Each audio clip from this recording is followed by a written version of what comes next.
Okay, this is Victor Conte, and I'd like to talk with the world of boxing for a moment about the recent statement that was made by Deontay Wilder about his next upcoming opponent, Luis Ortiz, saying that once a cheat, always a cheat.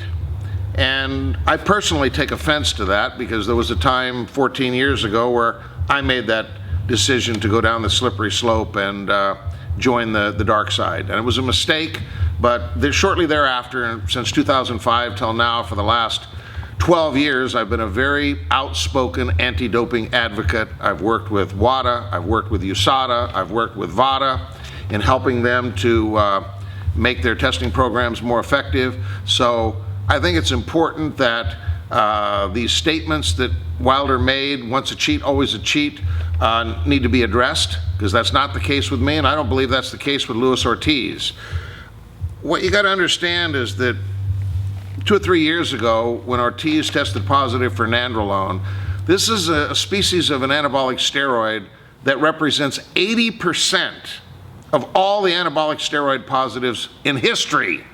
And in part because most of these are not real positive drug tests. They're a result of contamination. Many supplements are contaminated with nandrolone, as well as food sources, including meat. So I don't really consider that to be a nail in the coffin, so to speak, that somebody tests positive for nandrolone, because many athletes have tested positive for nandrolone, and they've also, a large percent, have been exonerated from that. Secondly, these blood pressure medicines that he took that caused the previous fight to be canceled, he had a prescription for these. He had a high blood pressure, and he was taking very routinely prescribed blood pressure medications, and of course they jumped to the conclusion that this was a result of trying to use a masking agent, et cetera, et cetera.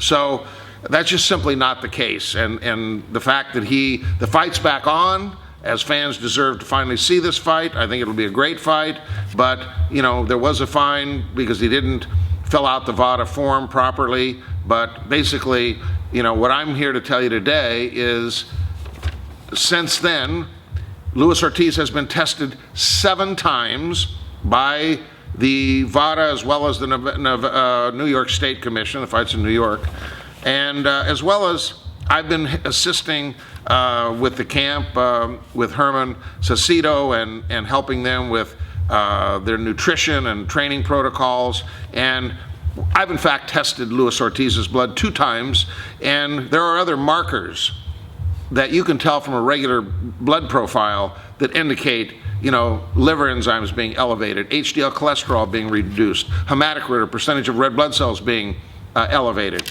I don't see any of these markers. So my opinion is, and it's an educated opinion, as opposed to, I don't believe Deontay Wilder knows much about anti-doping.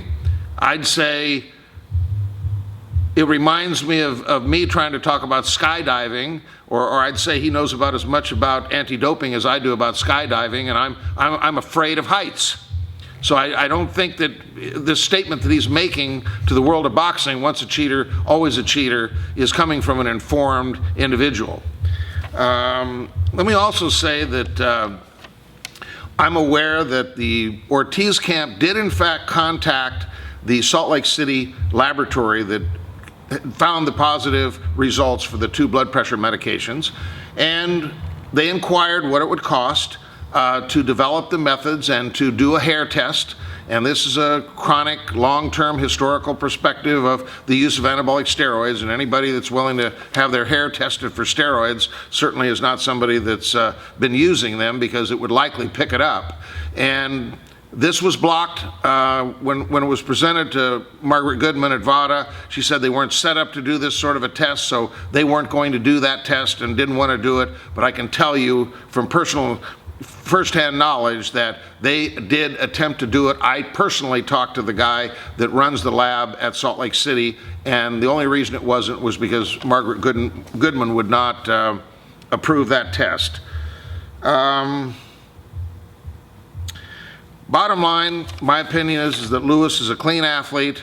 I think everybody needs to put this, once a cheat, always a cheat stuff aside. I hope that doesn't become a distraction and a sideshow this week.